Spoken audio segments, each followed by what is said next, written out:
ഇന്ന് ദിവസം 143. ഇന്ന് വായിക്കുന്ന തിരുവചന ഭാഗങ്ങൾ: 1 രാജാക്കന്മാരുടെ പുസ്തകത്തിൽ നിന്ന് അധ്യായം 1, 2 ദിനവൃത്താന്ത പുസ്തകത്തിൽ നിന്ന് അധ്യായം 1, സങ്കീർത്തനങ്ങൾ 43. 1 രാജാക്കന്മാരുടെ പുസ്തകത്തിൽ നിന്ന് അധ്യായം 1. സോളമൻ കിരീടാവകാശി. ദാവീദ് രാജാവ് വൃദ്ധനായി. പരിചാരകർ അവനെ പുതപ്പിച്ചിട്ടും കുളിർ മാറിയില്ല. അവർ അവനോട് പറഞ്ഞു, യജമാനായ രാജാവിന് വേണ്ടി ഒരു യുവതിയെ ഞങ്ങൾ അന്വേഷിക്കട്ടെ. അവൾ അങ്ങയെ പരിചരിക്കുകയും അങ്ങയോട് ചേർന്ന് കിടന്ന് ചൂട് പകരുകയും ചെയ്യട്ടെ. അവർ സുന്ദരിയായ ഒരു യുവതിയെ ഇസ്രായേലിലെങ്ങും അന്വേഷിച്ചു. ഷൂനാംകാരി അഭിഷാഗിനെ കണ്ടെത്തി. അവളെ രാജസന്നിധിയിൽ കൊണ്ടുവന്നു. അതീവ സുന്ദരിയായിരുന്ന അവൾ രാജാവിനെ ശുശ്രൂഷിച്ചു. എന്നാൽ രാജാവ് അവളെ അറിഞ്ഞില്ല. അക്കാലത്ത് ഹഗ്ഗീത്തിൻ്റെ മകൻ അദോനിയ താൻ രാജാവാകുമെന്ന് വമ്പു പറഞ്ഞു. അവൻ രഥങ്ങളെയും കുതിരക്കാരെയും 50 അകമ്പടിക്കാരെയും ഒരുക്കി. നീ എന്താണ് ചെയ്യുന്നത് എന്ന് ചോദിച്ച് ഒരിക്കലും പിതാവായ ദാവീദ് അവനെ ശാസിച്ചിരുന്നില്ല. അബ്സലോമിന് ശേഷം ജനിച്ച അവനും അതികോമളനായിരുന്നു. അവൻ സെരൂയയുടെ മകൻ യോവാബിനോടും പുരോഹിതൻ അബിയാഥറിനോടും ആലോചിച്ചു. അവർ അവന് പിന്തുണ നൽകി.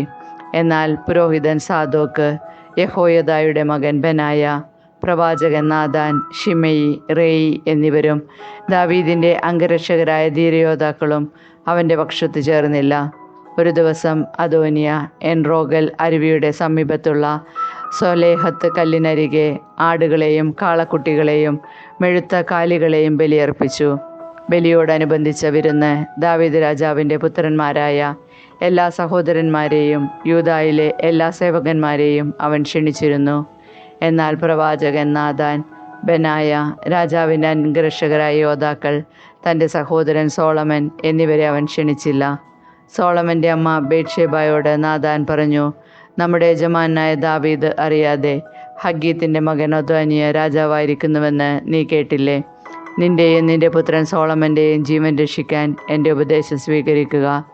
ഉടൻ ചെന്ന് ദാവീദ് രാജാവിനോട് പറയുക, എൻ്റെ യജമാനായ രാജാവേ, എൻ്റെ മകൻ സോളമൻ അങ്ങയുടെ പിൻഗാമിയായി സിംഹാസനത്തിൽ ഉപവിഷ്ടനാകുമെന്ന് ഈ ദാസിയോട് അങ്ങ് ശപഥം ചെയ്തിട്ടില്ലേ? പിന്നെ എന്തുകൊണ്ടാണ് അദോനിയ രാജാവായിരിക്കുന്നത്? നീ രാജാവുമായി സംസാരിച്ചു കൊണ്ടിരിക്കുമ്പോൾ തന്നെ ഞാൻ വന്ന് നിന്നെ പിന്താങ്ങിക്കൊള്ളാം. ബേത്ത്ശേബ ശയനമുറിയിൽ രാജാവിൻ്റെ അടുക്കൽ ചെന്നു. ഷൂനാംകാരി അഭിഷാഗ് വൃദ്ധനായ അവനെ പരിചരിക്കുകയായിരുന്നു. ബേത്ത്ശേബ രാജാവിനെ താണുവണങ്ങി, എന്താണ് നിന്റെ ആഗ്രഹം? രാജാവ് അവളോട് ചോദിച്ചു. അവൾ പറഞ്ഞു, യജമാനനെ, എൻ്റെ മകൻ സോളമൻ അങ്ങേക്ക് ശേഷം സിംഹാസനത്തിൽ ഉപവിഷ്ടനാകുമെന്ന് ദൈവമായ കർത്താവിൻ്റെ നാമത്തിൽ അങ്ങനോട് സത്യം ചെയ്തിരുന്നല്ലോ. ഇപ്പോഴിതാ അദോനിയ രാജാവായിരിക്കുന്നു. യജമാനായ രാജാവ് ഇതൊന്നും അറിയുന്നില്ല. അവൻ കാളകളെയും കൊഴുത്ത അനേകം മാടുകളെയും ബലിയർപ്പിക്കുകയും അങ്ങേ എല്ലാ പുത്രന്മാരെയും പുരോഹിതൻ അബിയാഥറിനെയും സേനാനായകൻ യോവാബിനെയും വിരുന്നിന് ക്ഷണിക്കുകയും ചെയ്തു. എന്നാൽ അങ്ങയുടെ ദാസനായ സോളമനെ ക്ഷണിച്ചില്ല. എൻ്റെ യജമാനായ രാജാവേ, അങ്ങയുടെ പിൻഗാമിയായി ആരാണ് സിംഹാസനത്തിൽ വാഴുകയെന്ന് അങ്ങ് പ്രഖ്യാപിക്കുന്നത് കേൾക്കാൻ ഇസ്രായേൽ ജനം കാത്തിരിക്കുകയാണ്. അങ്ങ് പിതാക്കന്മാരോട് ചേരുമ്പോൾ എന്നെയും എൻ്റെ മകൻ സോളമനെയും അവർ രാജ്യദ്രോഹികളായി കണക്കാക്കും. അവൾ രാജാവിനോട് സംസാരിച്ചു കൊണ്ടിരിക്കുമ്പോൾ പ്രവാചകൻ നാഥാൻ കടന്നു വന്നു. അവൻ വന്ന വിവരം രാജാവിനെ അറിയിച്ചു. നാഥാൻ രാജസന്നിധിയിൽ താണുവണങ്ങി. അവൻ രാജാവിനോട് ചോദിച്ചു, എൻ്റെ യജമാനായ രാജാവേ, അദോനിയ അങ്ങയുടെ പിൻഗാമിയായി ഭരിക്കണമെന്നും അവനാണ് അങ്ങയുടെ സിംഹാസനത്തിൽ ഉപവിഷ്ടനാകേണ്ടതെന്നും അങ്ങ് കൽപ്പിച്ചിട്ടുണ്ടോ? അവൻ ഇന്ന് കാളകളെയും കൊഴുത്ത അനേകം ആടുമാടുകളെയും ബലിയർപ്പിച്ചു. എല്ലാ രാജകുമാരന്മാരെയും സേനാധിപന്മാരെയും പുരോഹിതൻ അബിയാഥറിനെയും വിരുന്നിന് ക്ഷണിച്ചിരിക്കുന്നു. അവർ അവനോടുകൂടെ തിന്നുകുടിക്കുകയും അദോനിയ രാജാവ് നീണാൾ വാഴട്ടെ എന്ന് ആർപ്പ് വിളിക്കുകയും ചെയ്യുന്നു. എന്നാൽ അങ്ങേ ദാസനായ എന്നെയും പുരോഹിതൻ സാദോക്കിനെയും യഹോയാദായുടെ മകൻ ബെനായെയും അങ്ങയുടെ ദാസനായ സോളമനെയും ക്ഷണിപ്പിച്ചിട്ടില്ല. യജമാനായ രാജാവിൻ്റെ പിൻഗാമിയായി സിംഹാസനത്തിൽ ഇരിക്കേണ്ടത് ആരെന്ന് അങ്ങയുടെ ദാസനെ അറിയിച്ചിട്ടില്ലല്ലോ. ഇക്കാര്യം അങ്ങയുടെ കൽപ്പന അനുസരിച്ച് തന്നെയാണോ നടന്നത്? അപ്പോൾ ബത്ത്ശേബയെ വിളിക്കാൻ രാജാവ് ആജ്ഞാപിച്ചു. അവൾ രാജാവിൻ്റെ മുമ്പാകെ വന്നു നിന്നു. അവൻ ശപഥം ചെയ്തു, സകല കഷ്ടതകളിൽ നിന്നും എന്നെ രക്ഷിച്ച കർത്താവാണേ, നിന്റെ മകനായ സോളമൻ എനിക്ക് ശേഷം എൻ്റെ സിംഹാസനത്തിൽ വാഴുമെന്ന് ഇസ്രായേലിൻ്റെ ദൈവമായ കർത്താവിൻ്റെ നാമത്തിൽ നിന്നോട് ഞാൻ സത്യം ചെയ്തിട്ടുള്ള അനുസരിച്ച് ഇന്ന് ഞാൻ പ്രവർത്തിക്കും. ബത്ശേബ രാജാവിനെ സാഷ്ടാംഗം നമസ്കരിച്ചുകൊണ്ട് പറഞ്ഞു, എൻ്റെ യജമാനായ ദാവീദ് രാജാവ് എന്നേക്കും ജീവിക്കട്ടെ. പുരോഹിതൻ സാദോക്കിനെയും പ്രവാചകൻ നാഥാനെയും യഹോയദായുടെ മകൻ ബെനായെയും തൻ്റെ അടുത്തേക്ക് വിളിക്കുവാൻ ദാവീദ് രാജാവ് കൽപ്പിച്ചു. അവർ വന്നപ്പോൾ അവൻ പറഞ്ഞു, നിങ്ങൾ രാജസേവകന്മാരെ കൂട്ടിക്കൊണ്ട് എൻ്റെ മകൻ സോളമനെ എൻ്റെ കോവർ കഴുതയുടെ പുറത്തിരുത്തി ഗീഹോനിലേക്ക് കൊണ്ടുപോകുവേൻ. അവിടെ വെച്ച് പുരോഹിതൻ സാദോക്കും പ്രവാചകൻ നാഥാനും അവനെ ഇസ്രായേലിൻ്റെ രാജാവായി അഭിഷേകം ചെയ്യട്ടെ. സോളമൻ രാജാവ് നീണാൾ വാഴട്ടെ എന്ന് കാഹളം മുഴക്കി ആർപ്പിടുവേൻ. അതിനുശേഷം നിങ്ങൾ അവൻ്റെ പിന്നാലെ പോരുക. അവൻ വന്ന് എൻ്റെ സിംഹാസനത്തിലിരുന്ന് എനിക്ക് പകരം ഭരണം നടത്തട്ടെ. ഇസ്രായേലിൻ്റെയും യൂദായുടെയും അധിപനായി ഞാൻ അവനെ നിയമിച്ചിരിക്കുന്നു. യഹോയദായുടെ മകൻ ബെനായ രാജാവിനോട് പറഞ്ഞു, അപ്രകാരം സംഭവിക്കട്ടെ. യജമാനായ രാജാവിൻ്റെ ദൈവമായ കർത്താവ് അപ്രകാരം തന്നെ കൽപ്പിക്കുമാറാകട്ടെ. കർത്താവ് യജമാനായ രാജാവിനോട് കൂടെ എന്നതുപോലെ സോളമനോട് കൂടെയുമായിരിക്കട്ടെ. അവൻ്റെ ഭരണം എൻ്റെ യജമാനായ ദാവീദ് രാജാവിൻ്റേതിനേക്കാൾ മഹത്വപൂർണ്ണമാകട്ടെ. പുരോഹിതൻ സാദോക്കും പ്രവാചകൻ നാഥാനും യഹോയദായുടെ മകൻ ബെനായുടെ കെറേത്യരും പെലേത്യരും സോളമനെ ദാവീദ് രാജാവിൻ്റെ കോവർ കഴുതയുടെ പുറത്തിരുത്തി ഗീഹോനിലേക്ക് കൊണ്ടുപോയി. പുരോഹിതൻ സാദോക്ക് വിശുദ്ധ കൂടാരത്തിൽ നിന്ന് തൈലം നിറച്ച കൊമ്പെടുത്ത് സോളമനെ അഭിഷേകം ചെയ്തു. അവർ കാഹളം മുഴക്കി, സോളമൻ രാജാവ് നീണാൾ വാഴട്ടെ. ജനമാർപ്പ് വിളിച്ചു, കുഴലൂതുകയും ഭൂമി പിളരുമാർ ആഹ്ലാദാരവം മുഴക്കുകയും ചെയ്തുകൊണ്ട് ജനം അവനെ അനുഗമിച്ചു. അദോനിയായും അതിഥികളും ആ സ്വരം കേട്ടു. അപ്പോഴേക്കും വിരുന്ന് കഴിഞ്ഞിരുന്നു. കാഹളനാദം കേട്ടപ്പോൾ എന്താണ് നഗരത്തിൽ ഘോഷമെന്ന് യോവാബ് ചോദിച്ചു. അവർ സംസാരിച്ചു കൊണ്ടിരിക്കെ പുരോഹിതൻ അബിയാദറിൻ്റെ മകൻ ജോനാഥൻ അവിടെ വന്നു. അദോനിയ അവനോട് പറഞ്ഞു, ധീരനായ നീ സദ്വാർത്തയും കൊണ്ടായിരിക്കുമല്ലോ വരുന്നത്. അങ്ങനെയല്ല, ജോനാഥൻ പറഞ്ഞു, നമ്മുടെ യജമാനൻ ദാവീദ് രാജാവ് സോളമനെ രാജാവാക്കിയിരിക്കുന്നു. പുരോഹിതൻ സാദോക്കിനെയും പ്രവാചകൻ നാഥാനെയും യഹോയദായുടെ മകൻ ബെനായെയും കെറേത്യരെയും പെലേത്യരെയും രാജാവ് അവനോടൊപ്പം അയച്ചിട്ടുണ്ട്. അവർ അവനെ രാജാവിൻ്റെ കോവർ കഴുതയുടെ പുറത്താണ് എഴുന്നള്ളിച്ചത്. പുരോഹിതൻ സാദോക്കും പ്രവാചകൻ നാഥാനും അവനെ ഗീഹോനിൽ വെച്ച് രാജാവായി അഭിഷേകം ചെയ്തു. പട്ടണം ഇളകി മറിയത്തക്കവണ്ണം ആഹ്ലാദാരവം മുഴക്കിക്കൊണ്ട് അവർ അവിടെ നിന്ന് മടങ്ങിപ്പോയി. അതാണ് നിങ്ങൾ കേട്ട ശബ്ദം. സോളമൻ സിംഹാസനത്തിൽ ആരൂഢനായിരിക്കുന്നു. മാത്രമല്ല, രാജസേവകന്മാരും നമ്മുടെ യജമാനൻ ദാവീദ് രാജാവിനെ അഭിനന്ദിക്കാൻ ചെന്നിരുന്നു. അങ്ങയുടെ ദൈവം സോളമൻ്റെ നാമത്തെ അങ്ങയുടേതിനേക്കാൾ മഹനീയവും അവൻ്റെ ഭരണം അങ്ങയുടേതിനേക്കാൾ ശ്രേഷ്ഠവുമാകട്ടെ എന്ന് അവർ ആശംസിച്ചു. രാജാവ് കിടക്കയിൽ കിടന്നുകൊണ്ട് നമിച്ചു. അനന്തരം ദാവീദ് പറഞ്ഞു, ഇസ്രായേലിൻ്റെ ദൈവമായ കർത്താവ് വാഴ്ത്തപ്പെടട്ടെ. എൻ്റെ മക്കളിൽ ഒരുവൻ സിംഹാസനത്തിൽ ഇരിക്കുന്നത് കാണാൻ അവിടെ നിന്ന് എനിക്കിടവരുത്തി.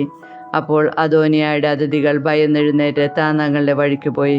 സോളമനോടുള്ള ഭയം നിമിത്തം അദോനിയ ഓടിച്ചെന്ന് ബലിപീഠത്തിൻ്റെ വളർകോണിൽ പിടിച്ചു. സോളമൻ രാജാവ് എന്നെ ഇരയാക്കുകയില്ലെന്ന് സത്യം ചെയ്യട്ടെ എന്ന് പറഞ്ഞു.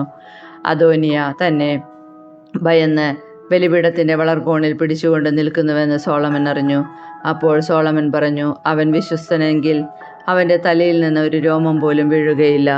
കുറ്റക്കാരനെങ്കിൽ മരിക്കുക തന്നെ വേണം. സോളമൻ രാജാവ് അവനെ ബലിപീഠത്തിങ്കൽ വെച്ച് ആളയച്ചു വരുത്തി. അവൻ രാജാവിനെ നമിച്ചു.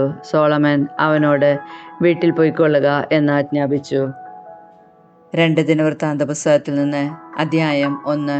സോളമൻ്റെ ജ്ഞാനം. ദാവീദിൻ്റെ മകൻ സോളമൻ തൻ്റെ ആധിപത്യം ഉറപ്പിച്ചു.